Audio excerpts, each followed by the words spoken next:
All right, folks, we're back. Jeez, you sound so depressed, bro. Another episode of Storyalysis. Storyalysis, Christian. Listen, the breakdown of cell tissue. Storyalysis. We break down stories. Okay. Yeah. All right. Tragic. That's what you're gonna get. That's it. We're back to monotone. We're back to gloomy. It's a hard life. So, what do we do? What do we say at the intros? We announce our names. Yes, I am Pierre. Pierre. I'm Chris. Are you Chris? I guess you are. Okay. Probably. This is true. Episode 4. The land where souls rest. Hori holy. What was that? How's it pronounced? That's where the land. Hariola. Oriola or I think it's Oriola. Areola. That sounds like an actual thing. If it was French, it'd be Oyol, which sounds cool. Oyol, but I don't know actually. But sure, this is what we were told.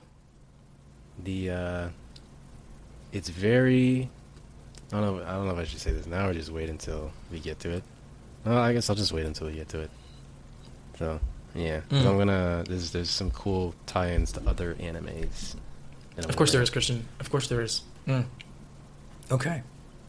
So 28 years after the death of Himmel. So it's been one more year. Not tie-ins. Sorry, references. Sorry. All right, go. It's all good. Wait, no, not references. Fucking similarities. That's the word. All right. Christian, just edit all that shit out. This is embarrassing. Edit this out too. This is embarrassing. Just keep it in. Just because I want you to be embarrassed. My goodness. My parents listen to this. It's a hard life. It's just... Pierre's mom. Pierre's mom. Life is hard, Christian.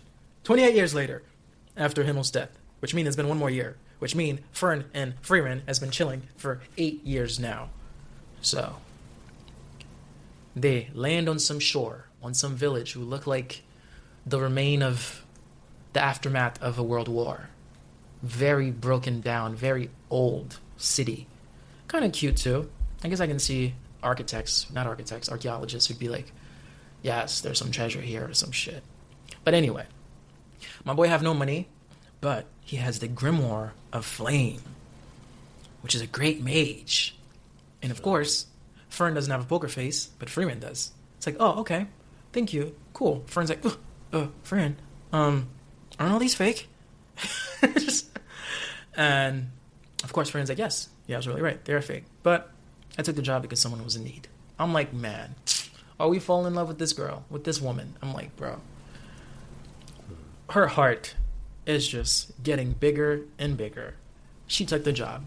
A bunch of ships have been wrecked who washed on the shore of these people's beautiful, what used to be and will be again, beach. So it looks very ugly right now, very polluted with wood and probably oil and all sorts of trash from these ships. So they're like, okay, skeletons. Yeah, they found hella shit. It was insane. Which would be a good training exercise for Fern as she's learning, and they get to help some people. So for that reason, they must reside on said town, said place, and it's been 3 months. It's winter. She's going to get some bread, and you can tell the locals love them, mostly Fern, because Fern is the one that does most human interaction. All we've been seeing is just Frieren has been at her most infantile. I did not see that side of her yet. I was like, oh shit, Frieren literally is like a chore. And you need to... how she was, her positions when she was in bed. Yeah. She's so funny, man. The books are over the floor. Homegirl's like, I cleaned this yesterday, man. I gotta clean this shit again. Bro, I gotta wake you up. I gotta comb your hair. I gotta give you food. I gotta drag you for us to go do this. It got to a point where Fern's like, listen, the old gang, did they fucking not give you shit for this? And Frieren's like, yeah, I overslept a lot. It's like, okay, and you got in trouble a lot? It's like, no, it was just once. Heiter just sucked his teeth. Because Himmel was just so nice, and Heiter is just a drunk priest, doesn't really give a fuck, but you could tell, Heiter's strict, you can fucking tell. Yeah. He's like, the craziest thing that happened, Heiter sucked his teeth. And he's like, they were that patient? And she's like, yeah, they were a different breed. Oh, that's so hilarious. She's vaguely saying this. Well, they just fucking... What's the word? Yeah, they enabled my fucking bad... It wasn't bad. Yeah, it was just not... There was just a lack of respect. Because if she respected the gang enough, she would fucking behave herself more. But yeah, it was borderline careless. But they loved her anyway, which is kind of cute.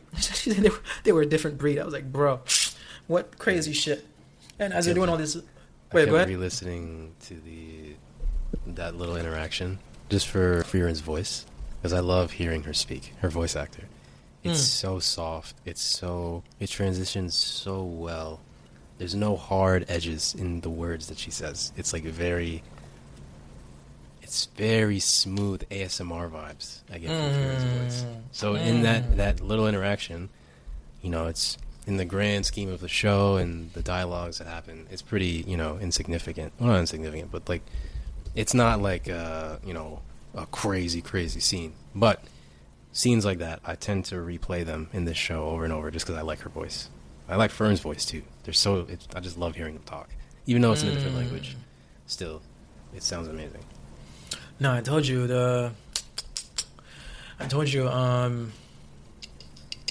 Zoe Kravitz did that Super Bowl commercial ASMR like 4, 5, or 3 Super Bowl ago, 3 to 5 Super Bowl ago. Jesus, I was like, what is that? That was the best way for me to get introduced to that style, to that other world. Just like, bro, they dropped this shit from you on the Super Bowl, Christian. She's just touching this glass. You know how glass is sensitive, like a glass of wine. Like just twirling her hand around the edges, and then giving us that, bro, too much shit. Channing Tatum is a very lucky guy. It is what it is. We're back. But yeah. So, of course, amidst all this, the guy who gave him the job pulled back in. Like, yeah, if you're going to be able to get this done by the New Year's presentation, do you think you'd be able to wake up? Do you think you'd be able to watch the New Year's celebration? And Fern turned to Frieren. Like, Frieren turned to Fern and say, you think I'd be able to wake up that early? She told the guy, yeah, and the guy left.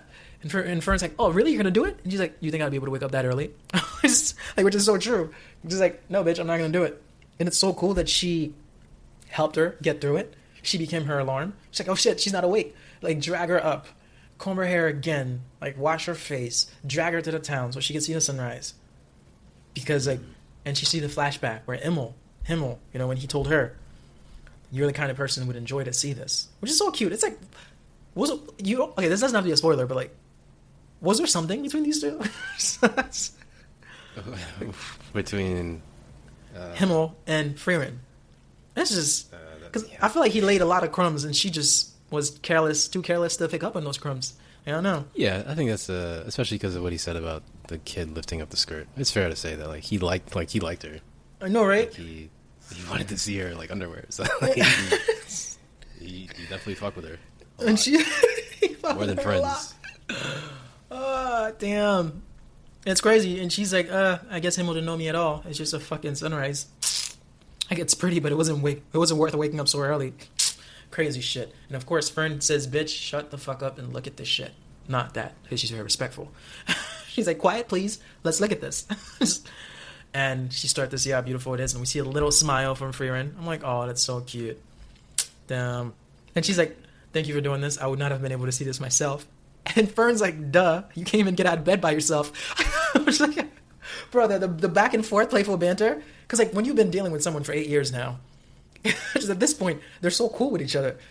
Like this is like a sister kind of vibe. Because when you think mage and apprentice, there's a level of like a respect. There's a hierarchy of like command and shit that you can think there's respect and kind of fear and admiration. So for that reason, they can never be equally on the same wavelength of conversations or joking. But these two are becoming like sisters, man. It's pretty cool. Yeah. And I love that it's appreciated from Frieren's end. Like, she doesn't take any of that shit for granted. She's like, thank you for the shit you've done. That's pretty cool. But yeah, of course, to do this, they cleared out the beach. They lifted all the pieces of wood and they burned them. It was this very cute bonfire.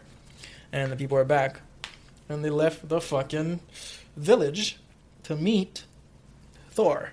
Dude, he looks like Odin. Like, he looks like someone from Asgard. To meet like Heiter. Ether. Not Thor. Thor's tall and fucking blonde and all. But he just looked like an old warrior. Which is what he is, I know. But like a Viking. Or a nice guardian. I like how his hands are so skinny, but his body is so big. it's like Heiter. I'm talking about Heiter. Eisen. I'm talking about Eisen. Eisen. Yeah. That flashback. That conversation about heaven. Oh. Yeah. They got philosophical, man. Yes. So this whole scene and also the motive that's being given to Frieren and Fern is very reminiscent of Vinland Saga, right? Like there's even a like in Vinland there was that quote, or I forget, I don't know, I guess quote is a good word, that Thor's gave to Vinland Saga spoilers, by the way. The quote that Thor's gave to Thorfinn was all about Vinland, and that was Thorfinn's guiding star that directed a lot of how he maneuvered in the world, especially after, again, heavy spoilers, after Askeladd died. Yeah. So Avalon, which was Askeladd's version of Vinland, that is more akin to what's happening in Frieren. Because in Avalon, that's where the hero of Askeladd's people, that was like their heaven, and he was supposed to be resting there, and he'll be like coming back to save them one day. So that's more of like the typical heaven imagery that would pop up. And that's happening here too. It's like they have this promised Neverland, this areola, and it's this heaven that people who I guess would be resting are residing in. Yeah. But I love that, in a story like this, where after the Demon King is beaten, right? It's like, what kind of motive would you give the characters for the sake of like them going on, whatever journey they're going on, and also for the sake of like storytelling, right? Like, how do you give them a motive? I think this is such a cool motive to give, and it's such a unique one. And you can tell right away that this is a motive that has a lot of care and thought put into it. It's not just some, I need some destination. What kind of destination could I give them? No, this feels very like intentional. Like from the beginning, this is what the author wanted to do, and I love this. It's so different. It's so different, and that's part of what makes this show so beloved right now. Is it's doing so many different things. There's so many things that are happening in the show that just not a lot of shows are willing to do, and it's great. I love it. It's like dark matter, but yeah, crazy shit. Well, that's true. But yeah, the different point of views, which made so much sense. It wasn't just, I believe in this because of that. Or I believe in this because of that. Or it wasn't just, I believe in this, that's it. Like, there was, like, their reasoning were so plausible. Like, Himmel was like, sure, I don't know about heaven, I think, is what Himmel said. And they got the Frieren. Frieren's all about facts. Well, current magic cannot observe dead souls yet. So for that reason, the existence of heaven can't really be proven, which makes perfect sense. She's a mage. She practices magic. Like, she knows the limit, that we're only able to have surveillance on living souls. So for that reason, we don't know what's on the other side.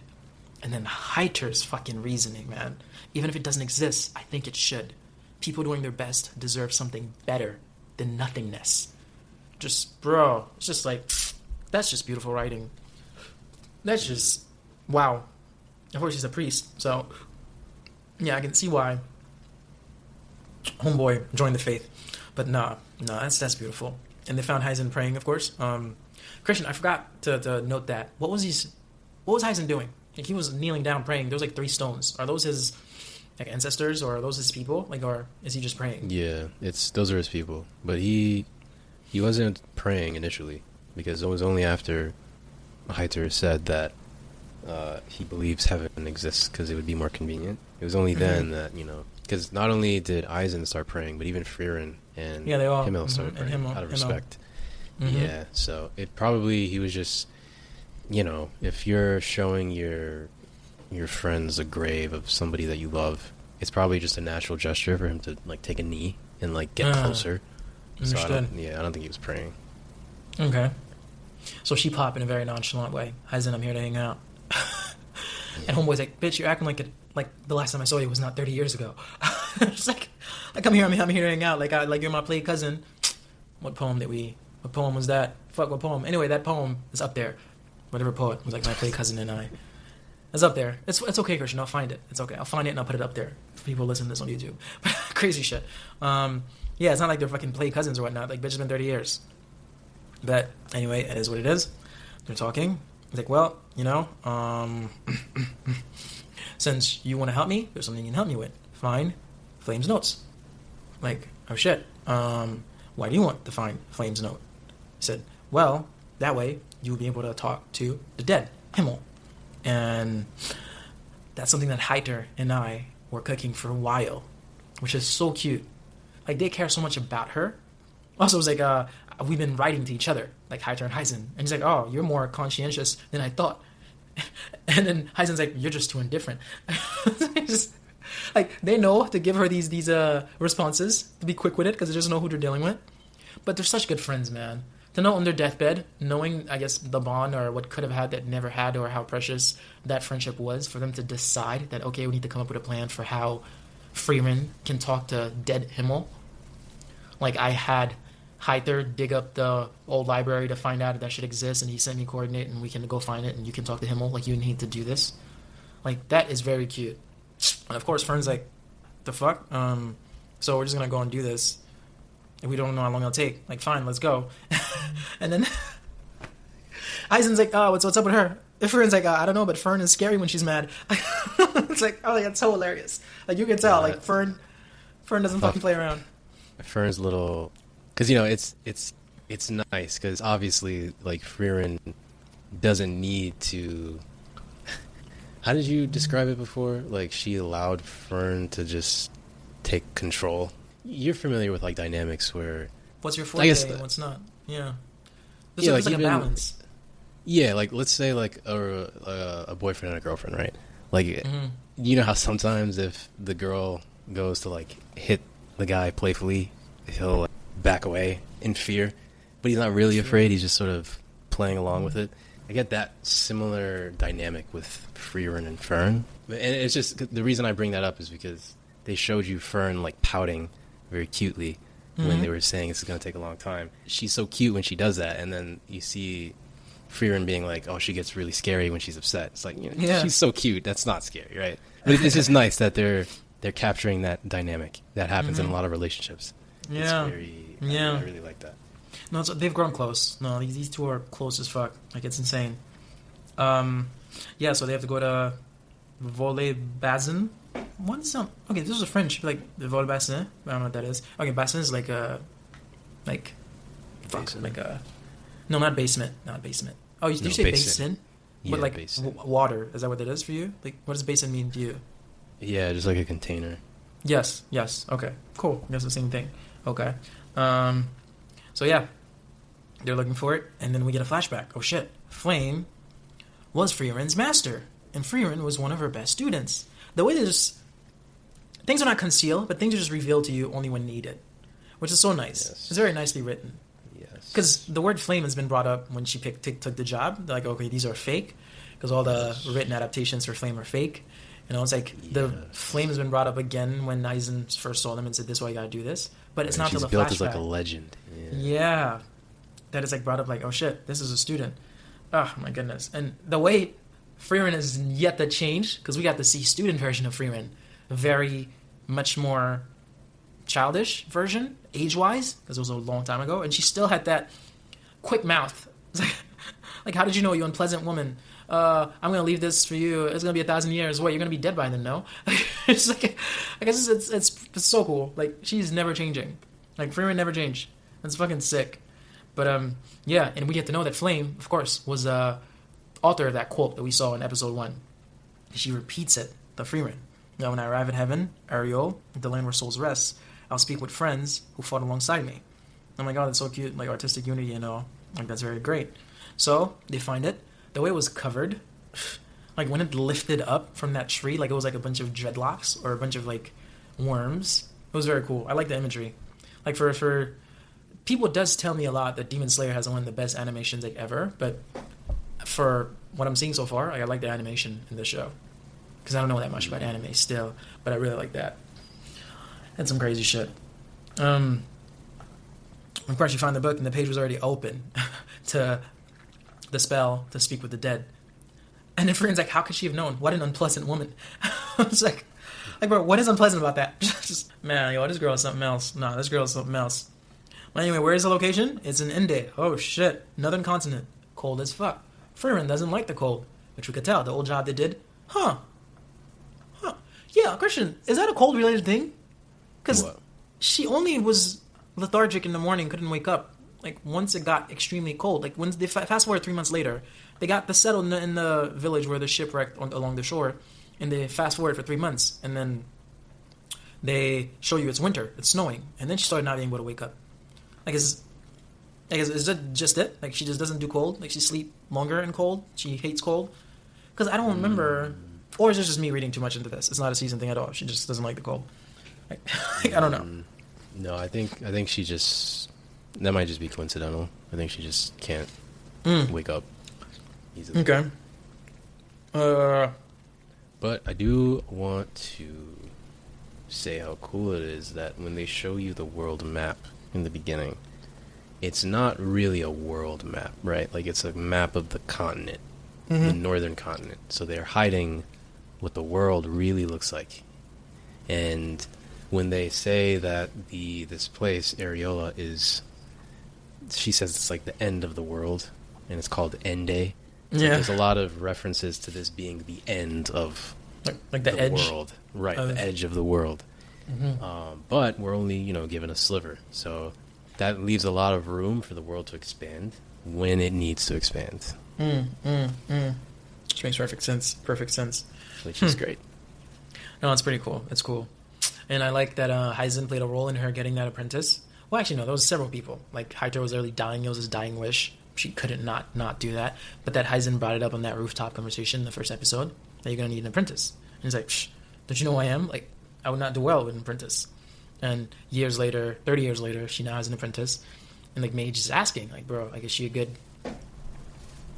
I don't remember. Shoot, I don't know why am I drawing a blank. Like, is she a good master? Is she a good master? Yeah. No, Heisen asked Maze. Heiten or Heisen? Heisen asked Fern if Frieren's a good master. And she's like, yeah, I don't know. Like, I don't know if sometimes she does things because she enjoys being with me or she does things on her own. Like, I do not know. And I was like, shit, that's crazy. But she knows Frieren is loving to at the same time, so that's cool. But anyway, and then he reassured her, she's a good master. Like, you're in good hands. She can be sweet. And I was like, that's nice. Of course, Frieren is knocked out. Within her sleep, she's still saying, I hate the cold. Like, damn, her subconscious is still screaming, I hate the cold. Like, that's fucking insane. Oh, my goodness. But yeah, one of the quote that Frieren said at that rooftop when Eisen brought up, you need an apprentice. She's like, it's my adventure with you wasn't even 1/100th of my life. It was like, damn. Like, that person's just going to be extra weight, and they're just going to die? Because, right, also the math, too. More math and then for 1/100th? Gotta bust out that calculator. That's insane, man. Like, Homegirl is old. But I like that they did that, though. It's crazy shit. Damn. And, of course, at the end, Frieren got to have the last word again. Heisen's like, all right, I've bid you all for farewell. Just so you know, Fern, that journey took us 10 years. And then Frieren's turned around and said, oh, you're right. It'll be a mere 10-year adventure. I'm like, bitch. When I read that, I was like, yes, that means this is going to go on for a while. Oh, yeah. It's going to go on for a while. Oh, I see what you mean. Huh. Yeah, I wonder how they're going to... How many episodes does season 1 have? I think like 27 or 28. Damn. We are 1/7 of the way through. Okay. Guess that makes sense. Okay. Alright. This was episode 4 of Frieren, The Land Where Souls Rest. Alright, Christian. I'm going to sleep. It's been real. Alright. Till next time. See ya. Bye.